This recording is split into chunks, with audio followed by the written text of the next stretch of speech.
Good afternoon, everyone. My name is Bassam Haddad, and I am hosting this second part of this conversation on the ICJ ruling. ICJ is the International Court of Justice, of course, legal, political, and grassroots implications, and actually beyond, because this is an open conversation. And I am very delighted to have with us Diana Buttu and Mouin Rabbani, both of whom are more than capable of handling this conversation on their own with any interlocutor, but we have them both here, so I know that this will be quite interesting. I am going to share with you the quick bios of either of both, but first let me just say that this is part of a broader conversation that we have been having under the title Gaza in Context, which actually has produced at this point, more than 30 events and teach-ins that can be found at any point on palestineincontext.org, which is the website that carries all this material. It also carries solidarity statements on the war in Gaza by various organizations and university institutions and departments, specifically from the United States, but also beyond. And it also includes a module that is expanding that provides resources on Palestine in general and the war in Gaza in particular, and now potentially on the ICJ.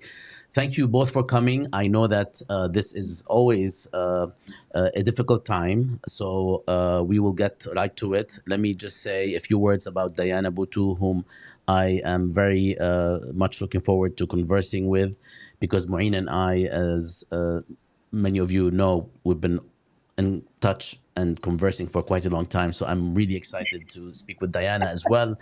Diana is a Palestinian-Canadian lawyer and analyst based in Haifa, and communication director to the Institute for Middle East Understanding. Diana previously worked as a legal advisor for the Palestinian negotiation team. Diana was one of the lawyers who challenged the legality of Israel's apartheid wall before the International Court of Justice in 2000 or around 2004, which is something we will address today very explicitly in comparative terms. She is a frequent commentator and writer on Palestine, with articles appearing in the New York Times, the Washington Post, the Boston Globe, the Guardian, Foreign Policy, as well as in other major US papers. She holds degrees from the University of Toronto, Queen's University, Kellogg, Northwestern, and Stanford Law School. Miss Buttu has held fellowships at Stanford and Harvard. أهلا وسهلا ديانا, كيفك? أهلا فيك، كيفك أنت؟ I'm good. I'm good and looking forward to our conversation. Mouin Me Rabbani. too. أهلا وسهلا. Mouin Rabbani, يعني I don't know what to say, Mouin. I've read your bio. I think people know it by heart by now. Then Mouin let's dispense with it. I'll say a few things. Is a researcher, analyst, and commentator specializing in Palestinian affairs, the Arab-Israeli conflict, and the contemporary Middle East. He has, among other positions, previously served as principal political affairs officer with the Office of the UN Special Envoy for Syria, head of Middle East with the Marty Ahtisaari Peace Foundation, and senior Middle East analyst and special advisor on Israel-Palestine with the International Crisis Group. He is also co-editor of Jadaliyya. I will be satisfied with this much, and people can read the remaining bio and probably a lengthier one on this post on Jadaliyya. We discussed yesterday with Mouin Rabbani and Lisa Hajjar the basic ruling and some of its interpretations. I would like to revisit some of these conversations before we move on to the implications, and before addressing some recent events that will actually impinge on the consequences of the ruling, because as much as we'd like to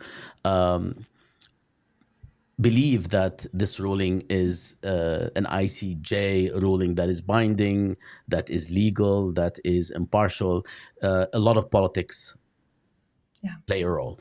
All right. So first off, we had talked with Mouin about this yesterday. So I'll start with asking Diana about your own interpretation of the ruling, given that it didn't go explicitly as far as calling for ceasefire, but it includes injunctions that actually will open the door to pushing for ceasefire, as well as includes injunctions that impose an end to genocidal tactics and so on. So I'd like to get your interpretation and impression before we move forward. So actually, Bassam, I read the decision in a bit of a different way, because what the court ruled is that Israel has to take effective measures to prevent genocide. It has to do the same and instruct its military to do the same to prevent genocide.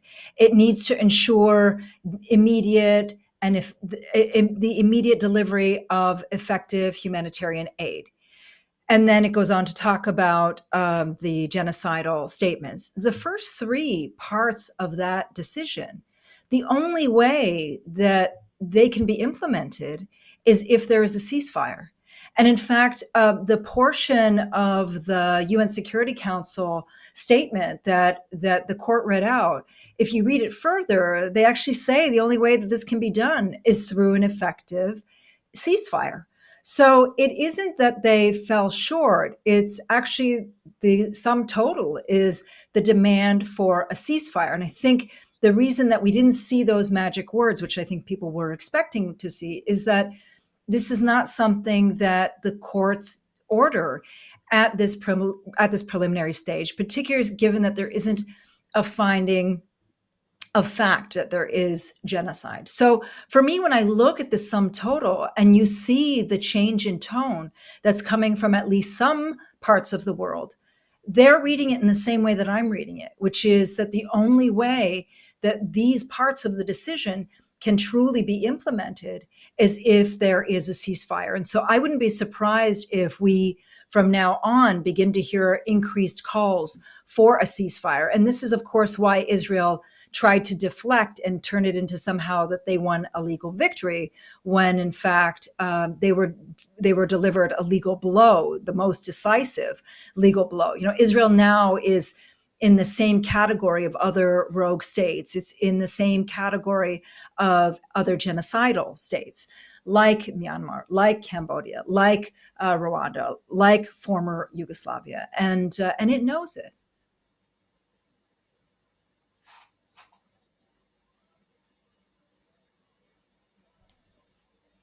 Sorry, there was a sound. Thank you, Diana. Mouin, how can we move forward with this interpretation, which is basically essentially that you cannot actually um, carry out what was ordered without a ceasefire in relation to the actual powers that are carrying on with the bombing and, of course, the supporting state, the United States. So, how, and I know we talked about this yesterday, and we talked about the various interpretations, and we talked about how Israel is interpreting this and how the United States is interpreting this. And I want to show a small clip after you speak by John Kirby, but I'll let you speak first. Well, I agree, of course, with everything that Diana said. I would just add, in addition, that South Africa did not ask the court to pass judgment on the legality of Israel's military campaign. So that is yet another reason that it didn't examine the issue of ceasefire. And of course, a very compelling argument can be made, as Diana just did, that a ceasefire is a precondition and prerequisite for Israel fulfilling its obligations of this ruling. But I think another point is that irrespective of what the court has decided, this genocidal campaign is going to continue.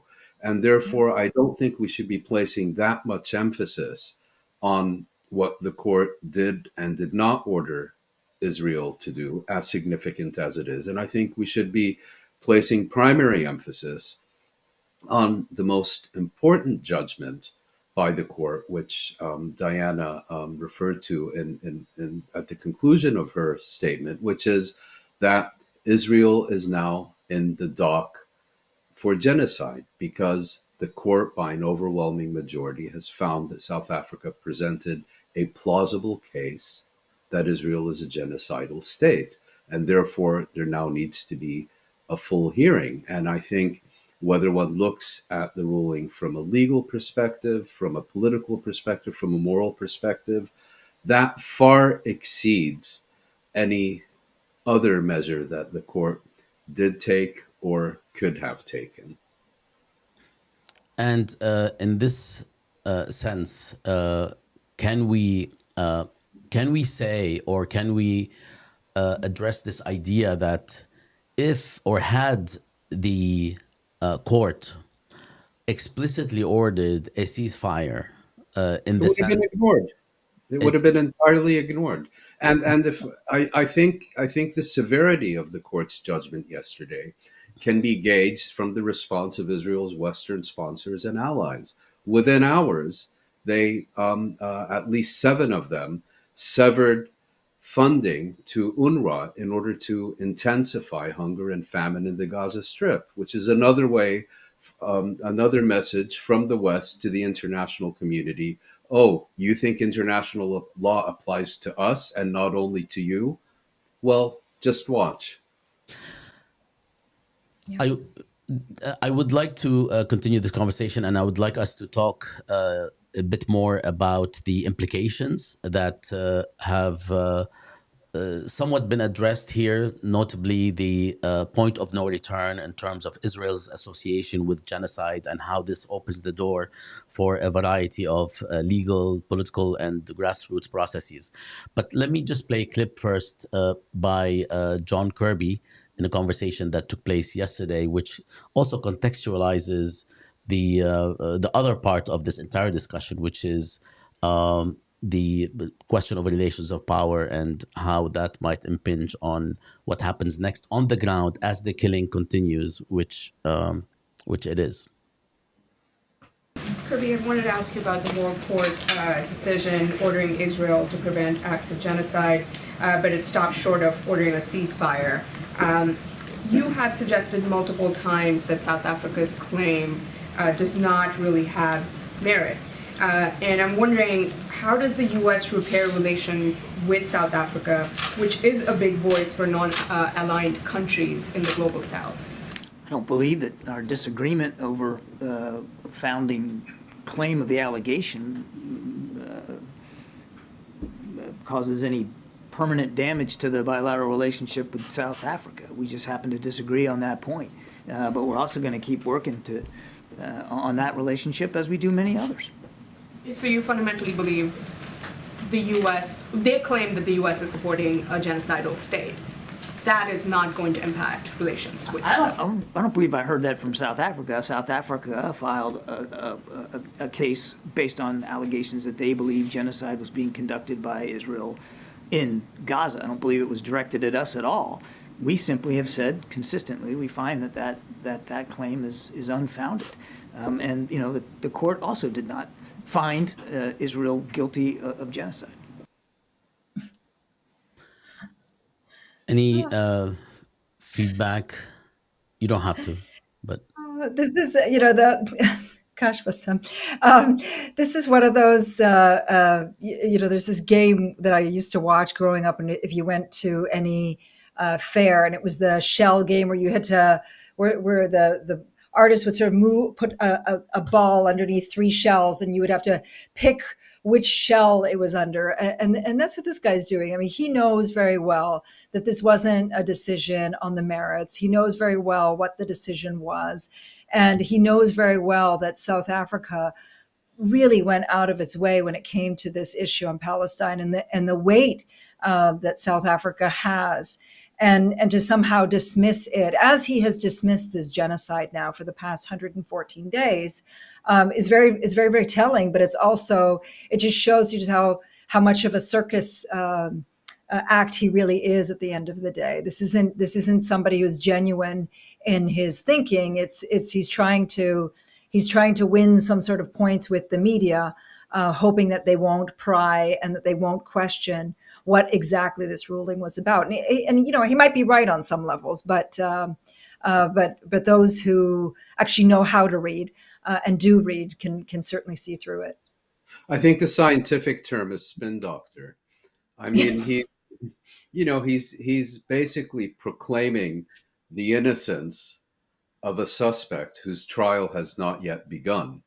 On the one hand, and if you listen to that other statement he made, he's basically saying we think Israel is innocent of these charges, and therefore we don't give a damn what the International Court of Justice thinks. That's called the rules-based international order. Yeah. But is this all that he's doing? Because, as we all know, the US is the primary partner in this genocide. And the US being complicit legally and otherwise is something that can be prosecuted. Is there also, beyond acting like he doesn't know or the US doesn't know what this ruling was about in legal terms and what the process is there also, isn't there also an interest in separating the US from what's happening simply by denying that it's happening? Of course, and that's part of the tactic, is that he wants to, as much as possible, separate himself. Now, the fascinating thing is that even when they came out with their statement, not this one that you showed, but the statement in the aftermath of the ICJ, like the little clip, he ends up saying this is very much in line with U.S. policy. Well, it's not. U.S. policy doesn't say continue a genocide, and that's not what the ICJ is saying. And so the whole point of what he's trying to do is to obscure and to try to make the United States as though they're somehow not complicit, and that the ICJ ruling is in line with the policies that they have already taken. In other words, that the U.S. is not really complicit. The U.S. is not really enabling this genocide. And again, we know better, and he knows better, and that's why they issue these types of statements. Mouin, are you satisfied, or are you?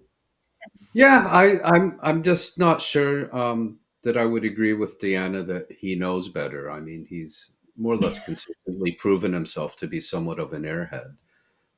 And he gets his talking points and he reads them out. But does he really understand these issues? Is he really offering his own opinion, or simply serving as a sock puppet for those who do know what needs to be said on such occasions for the U.S. to be able to justify its policies? I'm not sure.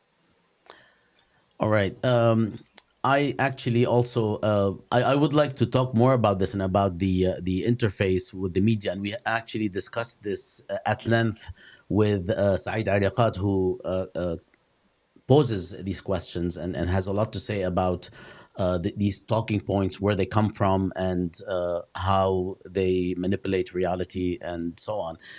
Before we move on, I want to quickly, as we are having the second and potentially last this conversation on the topic, I would like to show a quick video compilation of what the actual charge was, and a bit down the line I'll show the actual ruling. So we'll start with this compilation that includes the Justice Minister of South Africa outlining the context, and then I'll probably will show just a little bit of it, not the whole thing. The violence and the destruction in Palestine and Israel did not begin on the 7th of October 2023. And their internationally recognized right of return as refugees to their towns and villages. South Africa has recognized the ongoing Nakba of the Palestinian people through Israel's colonization since 1948, which has systematically and forcibly dispossessed, displaced, and fragmented the Palestinian people, deliberately denying them their internationally recognized inalienable right to self-determination and their internationally recognized right of return as refugees to their towns and villages in what is now the State of Israel. We are also particularly mindful of Israel's institutionalized regime of discriminatory laws, policies and practices designed and maintained to establish domination, subjecting the Palestinian people to apartheid on both sides of the Green Line. The application places Israel's genocidal acts and omissions within the broader context of Israel's 75-year apartheid, 56-year occupation, and 16-year siege imposed on the Gaza Strip, a siege which itself has been described by the director of UNRWA Affairs in Gaza as a silent killer of people. The international community continues to fail the Palestinian people, despite the overt, dehumanizing, genocidal rhetoric by Israeli governmental and military officials, matched by the Israeli army's actions on the ground. Despite the horror of the genocide against the Palestinian people being live-streamed from Gaza to our mobile phones, computers, and television screens, the first genocide in history where its victims are broadcasting their own destruction in real time in the desperate, so far vain hope that the world might do something. In the Gaza Strip, at least since 2004, Israel continues to exercise control over the airspace, territorial waters, land crossing, water, electricity, and civilian infrastructure, as well as over key government functions. No armed attack on a state territory, no matter how serious, even an attack involving atrocity crimes, can provide any justification for or defense to breaches to the convention, whether as a matter of law or morality. Israel's response to the 7th of October 2023 attack has crossed this line and give rise to the breaches of the convention.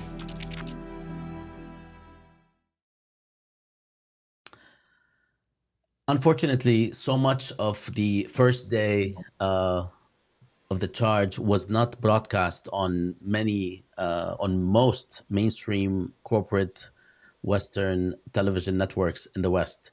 And this is one of the reasons I also wanted to bring this to light, because in conversations recently with people who are actually interested in watching, haven't been able to see it at that time. And of course, it can be accessed anywhere online, but I wanted this to be part of our discussion, and I wanted to be on record. All right, let's move to the question of implications of this ruling. And this is essentially where we're at right now. I would like to start where we ended yesterday. And I know that Mouin addressed it at the end, but I'd like also Diana to address it, and Mouin as well, given that there has been some developments. And that is the pausing of funding for UNRWA, which seems to be another deliberate attempt, which is genocidal in proportions, given what UNRWA has provided, based on the claim that some of the attackers on October 7th were UNRWA employees. Can we address that and where that is, and what it means that the US and several other states have actually embarked on this immediately after the ruling? I'll start with Diana. I don't think that it's coincidental, Bassam, that Israel revealed these allegations on the day after the ICJ ruling came out. I just don't think that it's coincidental. And the reason that I don't think it's so coincidental is because we saw a shift in terms of support following the ICJ ruling, with some states coming out and saying that there should be respect for the ICJ, respect for international law, and so on. And then, of course, the next day you have these allegations followed by immediate cuts in funding. And so, again, I just don't think that that's so coincidental. And one of the reasons I don't think it's so coincidental is because, as I said in my previous, like what I was just talking about previously, is that Israel's been trying to deflect from the ICJ. On the day that the decision came out on Friday, the immediate thing that they did was somehow try to spin this as a victory for it. And they kept talking about how there was no ceasefire called, etc. That was to the external press. Internally, it was a very different conversation where they were talking about it in terms of this is now giving a warning, this is a yellow card, etc. That was internally. And so what Israel is trying to do is deflect away from this ICJ ruling to instead focus once again on October 7th, and in particular on UNRWA. And UNRWA has been a frequent subject, frequent target of Israeli attacks since before October the 7th. Since October the 7th, it's been one of the institutions that they've been trying to do away with and break for at least 3 decades. I can tell you that even when under the Trump administration, when Netanyahu was getting his wish list ticked off by the Trump administration, one of the items on the wish list was to cut funding to UNRWA, and that's exactly what Trump did. And so now again, we see that UNRWA is yet again a subject of Israel's attack. It's its target. And it's precisely because they want other states to be complicit in the cutting off of funds to Gaza, the cutting off of humanitarian supplies and humanitarian aid to Gaza. And they want to break perhaps the largest institution that's working in Gaza that is able to provide assistance. And as Mouin had commented not too long ago, it's that these countries are now becoming just as complicit.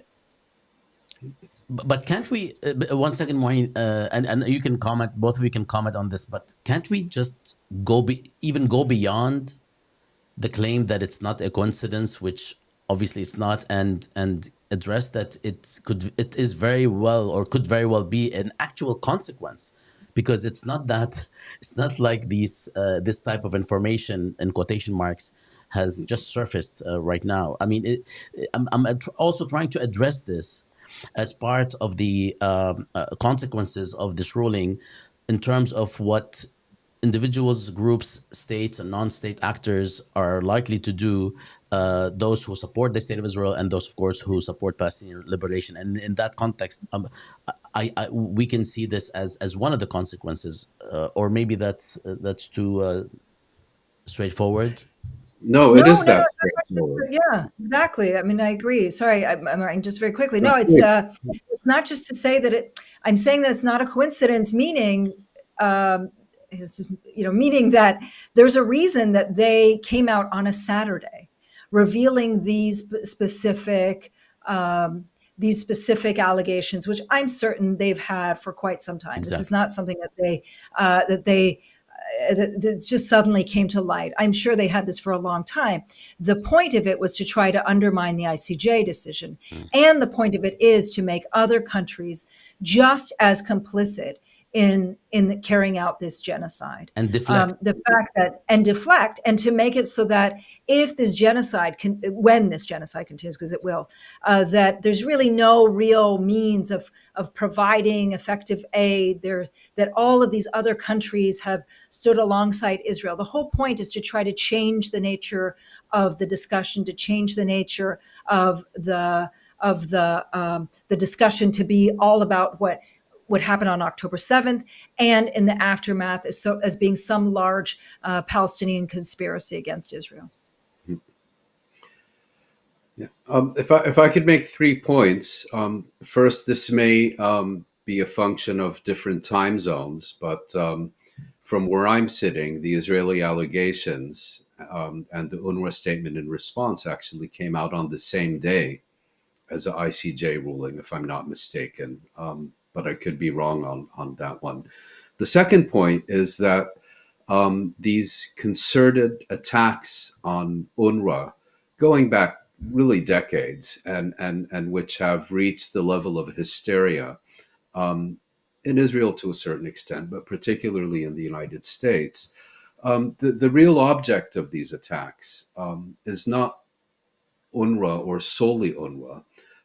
The agenda here is to liquidate the Palestine refugee question and to be able to claim that that is an issue that does not exist or no longer exists. And UNRWA is the surrogate for this campaign against Palestinian refugees and their rights. I think there's now an added dimension, is that UNRWA is now also serving as a surrogate for the right of the Palestinian people in the Gaza Strip to life-saving humanitarian assistance. And therefore, the response to the ICJ provisional measures, which explicitly instructed Israel to ensure life-saving humanitarian assistance to the Palestinians in the Gaza Strip, is to launch these unproven allegations against UNRWA, and then to immediately mobilize Israel's Western sponsors and allies to intensify the humanitarian emergency in the Gaza Strip by immediately severing funding for the agency. I still think that the most perceptive comment on this issue was made yesterday by Sarah Leah Whitson, the former Middle East director of Human Rights Watch and now the executive director of Democracy for the Arab World Now, Dawn.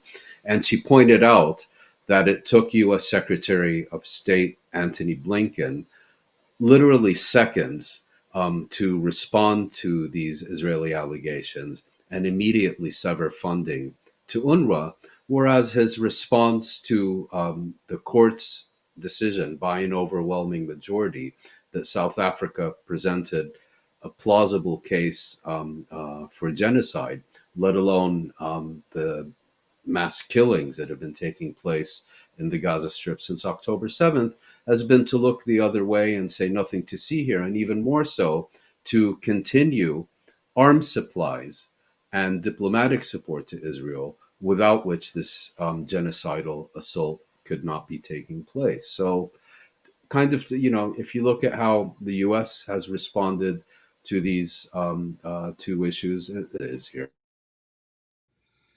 Absolutely. I'd like to move to a discussion, an explicit discussion of the implications, starting with addressing the ICJ rulings in comparative perspective. And we're so fortunate to have with us Diana Buttu, because Diana Buttu played a role in this process in 2004, also addressing an ICJ ruling and how the consequences, which are part of the implications I would like us to address, have been actually quite enduring. So I'll ask you, Diana, to bring back that event and how it developed and what it led to. Sure, I'd be happy to. So in 2004, it was a very different case. It was what was called an advisory opinion. And an advisory opinion is a request by the United Nations to have a legal opinion about the legality or illegality of something pertaining to something. In 2004, the request was by the UN for a ruling about the illegality of Israel's wall. Is Israel's wall legal? And so with advisory opinions, they're unlike other opinions. They're unlike the opinion that came out on Friday, South Africa versus Israel, where that is binding. Advisory opinions are actually not binding. They give an indication of international law. They certainly set precedents, but they are not in and of themselves binding. But what was interesting in the ruling that came out in 2004, there were a few kind of interesting legal things, which I won't get into, but there were two parts of it that really were quite interesting. And the first is that the court came out and said that the wall is illegal. But secondly, and more importantly, is that the court ruled that third states have a responsibility. And why is this important? Because normally third states, the other countries, are supposed to get involved only when it's a really gross violation of international norms, such as genocide. But in the ICJ ruling in 2004, the court came forward and said third states actually have a responsibility to not not recognize or support this illegal wall. Now, again, it was not a binding decision. But what's interesting is that 1 year later, to the very day, so the ruling came out on July the 4th, July the 9th of 2004. 1 year later, to the day, July the 9th of 2005, is when the BDS movement is then relaunched. And why that is important is because people waited for an entire year to see whether the world community was going to step up and meet its obligations that the ICJ said that they should be meeting. And when they saw that there was nobody coming to do anything, that's when we saw the launching of the largest grassroots movement of our time, and that's the BDS movement. And so I say this because oftentimes I know that when you're in the inferno, as people in Gaza are, you're looking for anything to stop the inferno. But when you're not inside that inferno, which us here on this call are not, it's important to try to step back and see how this fire can be put out. And this fire can be put out through all of these mechanisms that I think are now going to be strengthened. One of them being the BDS movement. If I look around today, as Mouin and I were both saying, Israel joins the ranks of other rogue states. It joins the ranks of other genocidal states. And because of that, who's going to want to be, I don't know, competing in a sporting event opposite Israel? Who's going to be wanting to, what's that? Just watch. Well, yes. But, who's going to want to be performing in Israel? Again, it might be a just watch, but the point is that there's going to be a growth that happens around this decision, because law is never going to be the be all and end all. It's just a tool. And when we recognize it as being just a tool that can nudge politics, that can nudge activism, and not just nudge, but really push, we can see that something bigger can come of this. And when we see that the world actors are not going to act, like the world states are not going to act, and they may well not, although I suspect that they will, this does lead to greater space for the strengthening of the BDS movement and the strengthening of these grassroots movements worldwide to hold Israel accountable. Mouin, any comments? Yes. Thank you, Well, Dana. We will come back to some of these rulings, because I'd like to also show the clip of the actual ruling here, but Yeah. we'll get Mouin's take. Just two quick points. The first is that if you look, for example, at the 1980s and the movement against the white minority regime in apartheid South Africa, what you saw is the growing chasm between the West on the one hand and the international community on the other, where the more isolated South Africa became, the tighter the Western embrace. At least by Western governments of South Africa. So you had Reagan and Thatcher denouncing Nelson Mandela as a terrorist, denouncing, delegitimizing the ANC as a Soviet proxy force, and so on. And I think that's going to happen here as well. The more the international community acts in accordance with the guidelines that Diana has just identified, I think the tighter the West's embrace of Israel is going to become. And secondly, is that we've been very focused on the case before the ICJ about Israeli genocide. But let's not forget that there is also another case in which the ICJ has once again been asked by the General Assembly of the United Nations to provide an advisory opinion on the legality of Israeli rule in the occupied territories. And that is a ruling that I think could be just as significant in its multiple dimensions as the 2004 case that Deanna was involved in, because I think hearings are being held next month. I don't know when the opinion itself is expected. I presume not too long thereafter. But that has a potential of the court stating that Israel's very presence in these territories no longer fulfills the requirements of a belligerent military occupation, which, for all its ills, is a recognized status under international law. It may simply say Israel has no right of presence in these territories and effectively must withdraw forthwith, without conditions, without negotiations. I'd like to go next to what, in practical terms, we might witness happening at various levels, as I addressed before, including at the grassroots/activism level, because this is something that is already happening, has been happening, has not and never stopped to begin with. But now there is, in my view, there is a new domain. There's a new potential vision that is more collectively shared beyond the groups that have been solely actively, or at least intensely actively committed to Palestinian liberation. And it reminds me, and I was, I was observing in the late 80s and early 90s, it reminds me of those moments, even though we might be a bit farther from the 1994 South Africa's abolition of apartheid. The question is, therefore, what's on the menu, so to speak, and what are the potential developments that we can see at these various levels: political, grassroots, legal, at this point.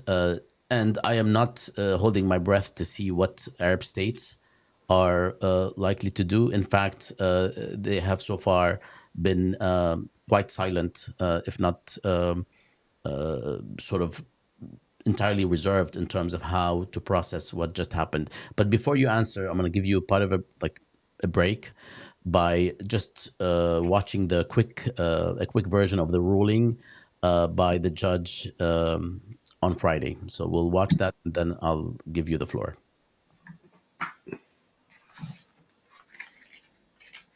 I shall now read out the operative part of the order. For these reasons, the Court indicates the following provisional measures. 1. By 15 votes to 2, the State of Israel shall, in accordance with its obligations under the Convention on the Prevention and Punishment of the Crime of Genocide in relation to the Palestinians in Gaza, take all measures within its power to prevent the commission of all acts within the scope of Article 2 of the Convention, in particular, A, killing members of the group, B, causing serious bodily or mental harm to members of the group, C, deliberately inflicting on the group conditions of life calculated to bring about its physical destruction in whole or in part, and D, imposing measures intended to prevent births within the group. In favor, President Donahue, Vice President Gevorgian, Judges Tomka, Abraham, Benuna, Yusuf, Shway, Bandari, Robinson, Salam, Iwasawa, Nolte, Charlesworth, Brandt, Judge Ad hoc Moseneke. Against, Judge Sebatinde, Judge Ad hoc Barak. By 15 votes to 2, the State of Israel shall ensure, with immediate effect, that its military does not commit any acts described in point 1 above. In favor, President Donahue, Vice President Gevorgian, Judges Tomka, Abraham, Benuna, Yusuf, Shway, Bandari, Robinson, Salam, Iwasawa, Nolte, Charlesworth, Brandt, Judge Ad hoc Moseneke. Against, Judge Sebatinde, Judge Ad hoc Barak. By 16 votes to 1, the State of Israel shall take all measures within its power to prevent and punish the direct and public incitement to commit genocide in relation to members of the Palestinian group in the Gaza Strip. In favor, President Donahue, Vice President Gevorgian, Judges Tomka, Abraham, Benuna, Yusuf, Shway, Bandari, Robinson, Salam, Iwasawa, Nolte, Charlesworth, Brandt, Judges Ad hoc Barak, Moseneke. Against, Judge Sebatinde. By 16 votes to 1, the State of Israel shall take immediate and effective measures to ensure the provision of urgently needed basic services and humanitarian assistance to address the adverse conditions of life faced by Palestinians in the Gaza Strip. In favor, President Donahue, Vice President Gevorgian, Judges Tomka, Abraham, Benuna, Youssef, Shway, Bandari, Robinson, Salam, Iwasawa, Nolte, Charlesworth, Brandt, Judges Ad hoc Barak, Moseneke. Against, Judge Sabatinde. By 15 votes to 2, the State of Israel shall take effective measures to prevent the destruction and ensure the preservation of evidence related to allegations of acts within the scope of Article 2 and Article 3 of the Convention on the Prevention and Punishment of the Crime of Genocide against members of the Palestinian group in the Gaza Strip. In favor, President Donahue, Vice President Gevorgian, Judges Tomka, Abraham, Benuna, Youssef, Shway, Bandari, Robinson, Salam, Iwasawa, Nolte, Charlesworth, Brandt, Judge Ad hoc Moseneke. Against, Judge Sabatinde, Judge Ad hoc Barak. By 15 votes to 2, the State of Israel shall submit a report to the court on all measures taken to give effect to this order within 1 month as from the date of the order. In favor, President Donahue, Vice President Gevorgian, Judges Tomka, Abraham, Benuna, Youssef, Shway, Bandari, Robinson, Salam, Iwasawa, Nolte, Charlesworth, Brandt, Judge Ad hoc Moseneke. Against, Judge Sabatinde, Judge Ad hoc Barak. I shall now call upon the registrar to read the...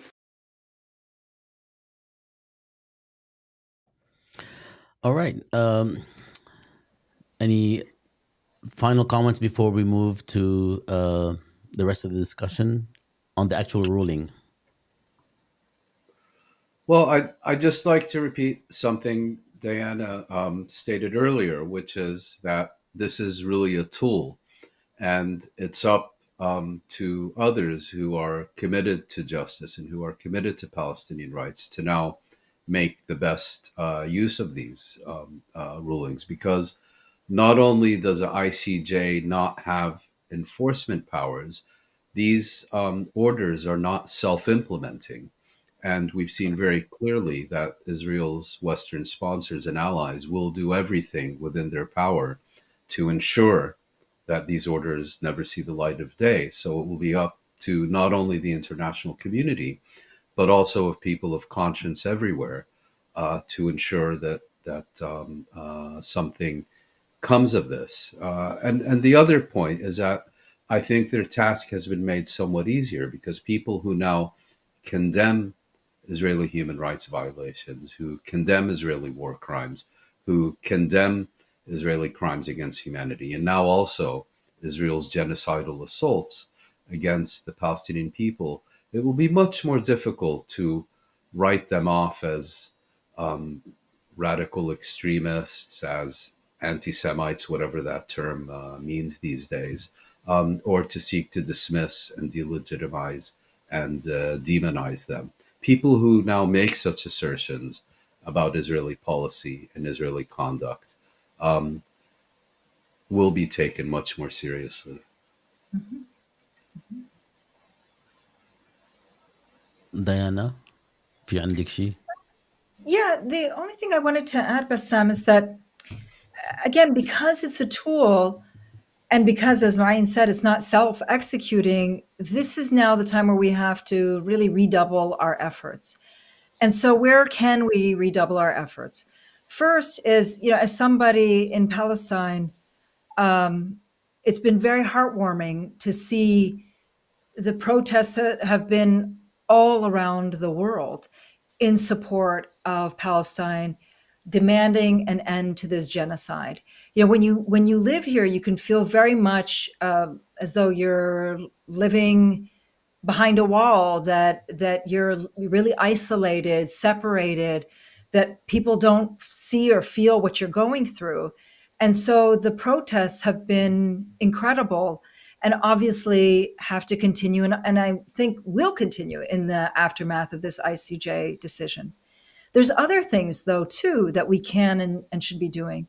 And that is, one, redoubling our efforts when it comes to boycotts, divestment, and sanctions, and pushing that in as far and as wide as possible.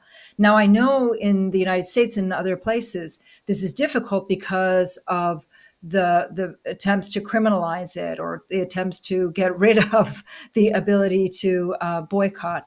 And the fact that so many people who've been active are being doxxed, they're being gone after, et cetera. And we just have to continue. There's also legal mechanisms that can be pursued. As I was beginning to say earlier, and Mouin also stated earlier, genocide is one of those laws that doesn't just implicate one country. And this ruling isn't just about Israel. It's about all of the states in the world, and they have to collectively and individually ensure that genocide is prevented. And so this is where our work in our individual areas becomes so much more important, to be pushing countries individually and collectively to prevent genocide. Because again, it's not just about Israel. And it's not just about Israel and the United States. And then third is also holding Israel and its enablers accountable. We saw this already on Friday with the start of the case against Biden. But I hope that it's going to expand, obviously, beyond that. And I truly hope that, in particular, some of these individuals who've made these totally genocidal statements will find it very difficult to travel anywhere around the world, because not only can it be an ICC prosecution, which is itself a very political prosecution, but they can also face charges in countries around the world domestically as well. So there are a lot of things that can and should be done in order to hold those people who are genocidal accountable.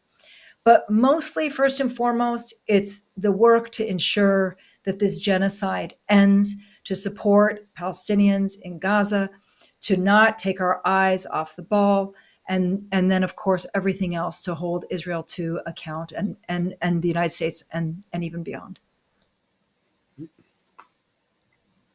This is wonderful on many accounts. This is a great sort of wrap up statement, Diana. That was great, and also like we don't have as many questions, even though we have a lot of viewers, a lot more than usual. And I guess you both were extremely compelling. This is also a segue for me to ask perhaps one last question, unless we would like to say more, because I'm realizing that we also should address this matter, in future conversations with people in different arenas, spaces, and fields who are actually, as both of you in your own circles, who are actually mobilizing in one way or another. Does the today's attack that actually claimed the life of 3 U.S. service members in Northeast Jordan via a drone, apparently, what does this do, in your opinion, or how would you interpret it, if you've had the chance to take a look at the developments? Who's that question to? This is a question, Ajal. No, I mean, who are you asking it to? To you and Diana. If Okay, you Diana. comment. Well, if I'm happy to start, happy to have Diana. Well, again, we don't yet know the details of this attack. A drone hit a U.S. force either on the Jordanian or Syrian side of the border. 3 dead, 24 or 25 wounded. The U.S. has come out and stated that this was an attack conducted by pro-Iranian militias, I believe, operating out of Iraq or perhaps Syria. I would look at this in wider perspective. Israel's main selling point in the West has been that it exists there to promote U.S. influence or Western influence and interests more broadly in the region. And kind of the implicit part of this is that Israel will be doing the West's dirty work on its behalf. What we're seeing now is American soldiers dying basically in Israel's defense, because the only reason these attacks are taking place, as those conducting such attacks have made clear, is to compel the United States to use its influence with Israel to end its genocidal onslaught onto the Palestinians in the Gaza Strip. And so, this vision that the US and Israel has, for many years, at least since the 1980s, been seeking to promote, bless you, as Israel as a kind of stationary US aircraft carrier in the Middle East, capable of defending US and Western interests and influence throughout the region. Well, not anymore. I mean, the US has had to become directly engaged in the Red Sea and against Yemen on behalf of Israel, even though the US claims it's totally unrelated.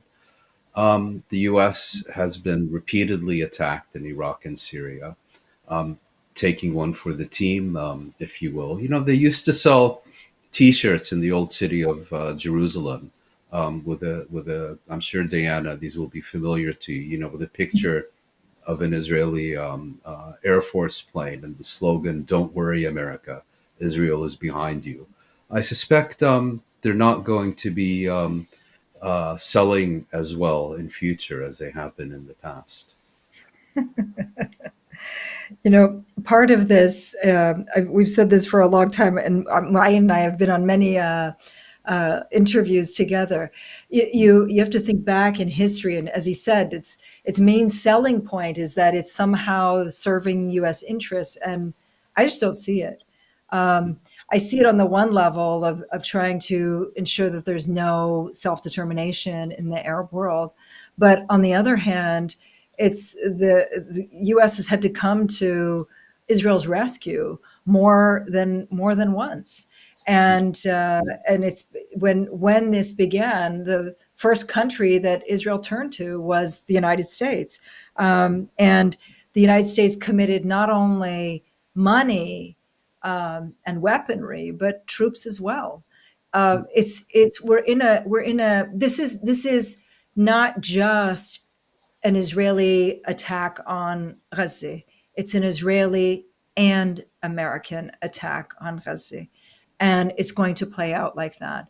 I just want to say one more thing, though, which is not exactly related to this, but just to bring in the domestic Israeli perspective on this. You know, one of the Netanyahu's political life it should have been ended a while ago. But part of the reason that he continues this attack on Gaza is, one, because he wants to carry out this genocidal attack and a genocidal onslaught, but two, because he knows that the only way that he can stay in office is the longer that he continues to kill Palestinians in Gaza. That's just the equation. Because as long as the war is continuing, as long as the onslaught is continuing, Israelis are not going to hold him to task. And so with what happened today, he, of course, is going to use that to the extent that he can to try to broaden and widen and make it out like there is, this isn't just about what he is doing in Gaza, but about a larger regional issue as well. Thanks to both of you.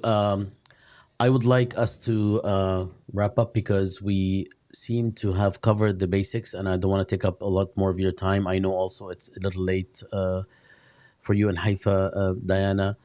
I would like to close with doing good on our promise online to take questions. So I will take one question, which is actually one of the few questions that are very pertinent to close with. If you have any way to address it, I put it on the screen.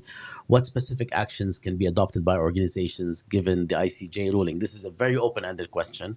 It's not very specific, but is there something that you can share? And the same person also asked another question. What kind of calls to action for grassroots organizations might there be? Is this something that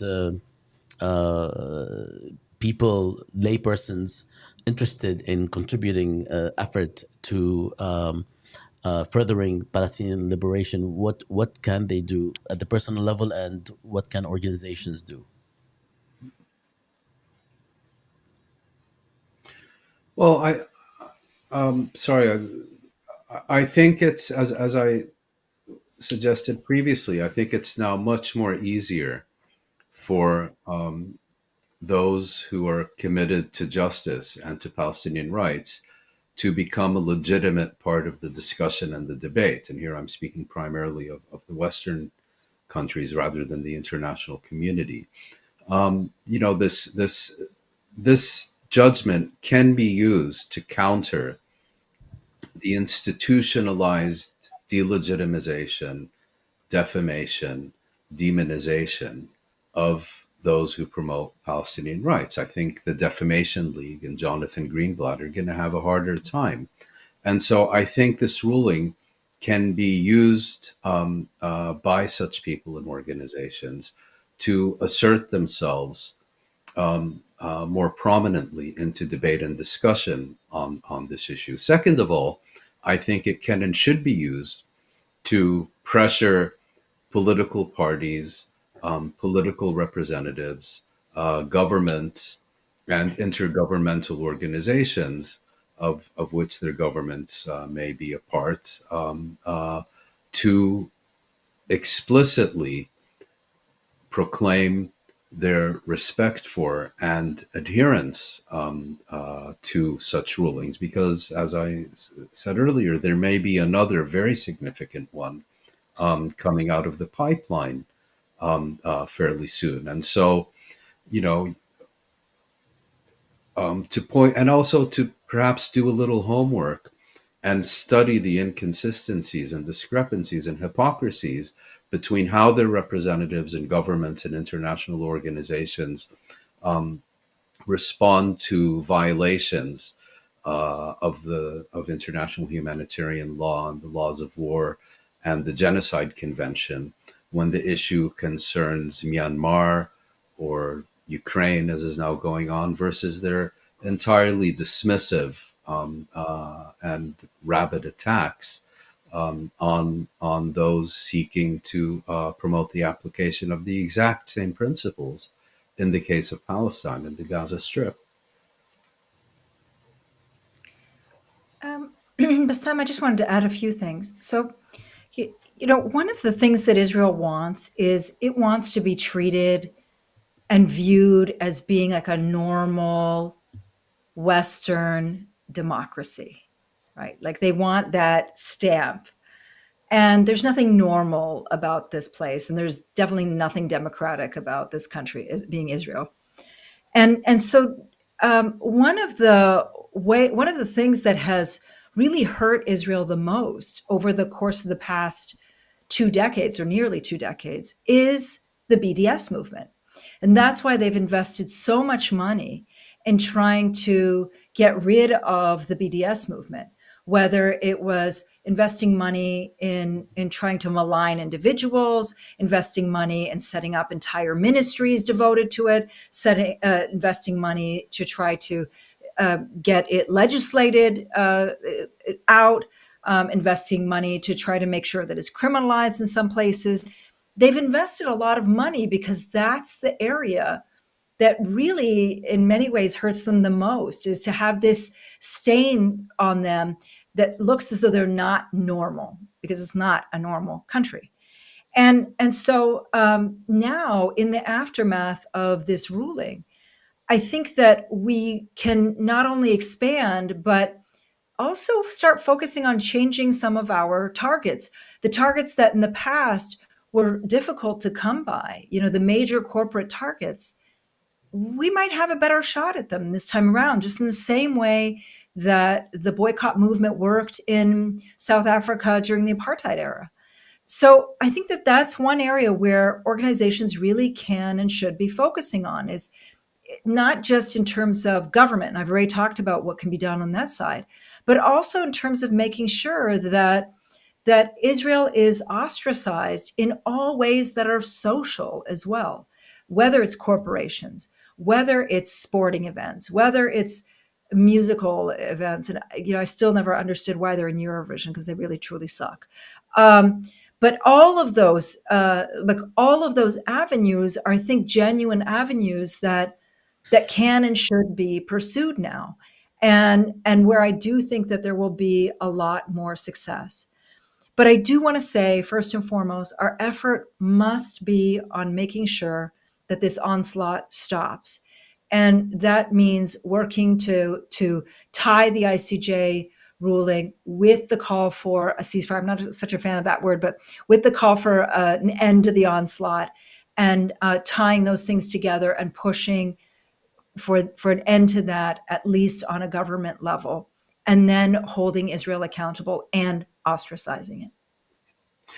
Could I just add one brief point? Because Diana has quite rightly several times referred to sporting events. And I think people would do well to go back through the history, which is that there was a concerted effort to expel Israel from FIFA, the International Football Federation, both on the grounds of it being an apartheid state, but also on the basis of its armed attacks against Palestinian footballers and other attempts to interfere with the normal functioning of football among the Palestinians. And FIFA concluded this case by saying that sports and politics need to be kept separate, that sports is for bringing people together, and it categorically rejected the case against Israel. Shortly thereafter, Russia invaded Ukraine, and within a millisecond, Russia was expelled from FIFA. So I think if people are aware of the history and the contradictions and the inconsistencies and the hypocrisies, they'll be in a much better position to advocate for the kinds of measures that Diana is quite rightly proposing. Thank you both very much. I actually have something to add, even though over the past couple of dozen or 3 dozen conversations, I actually have been mostly, observing. So I have a huge reservoir, but I will simply add one thing. As somebody who lives in the United States, we actually have been living in a context where, just as with living in a fascist dictatorship, there is a wall of fear here in terms of addressing Israel in any way, shape, or form. And one of the things that we have been seeing, even prior to the ICJ ruling, is the erosion, the gradual erosion of this wall of fear, because people were simply scared, again, as in a fascist state, to say anything about the dictator or the regime. People here were afraid to say things about Israel, even when they are when they comport with international law, when they comport with international human rights organizations that are independent. And I'm not just speaking about lay people. I'm also speaking about many of our colleagues who have actually been silent. I'm also speaking about university presidents who were literally, viscerally scared, almost to death in some cases, of saying the obvious about the killing of human beings, out of fear of being reprimanded in one way or another, as we have seen, some have actually, or because of the fear of losing funding and support. So across the board, we have been seeing this gradual erosion. And it seems that what Diana said is, some of the words you used, Diana, basically prompted me to address that, yes, this is a significant change, because people are no longer defenseless. There were moments and spaces in the United States where people were again, viscerally scared to say or call for a ceasefire. This is unheard of. This is something that, and I have lived in and visited many countries where you can't even make a joke about political regimes.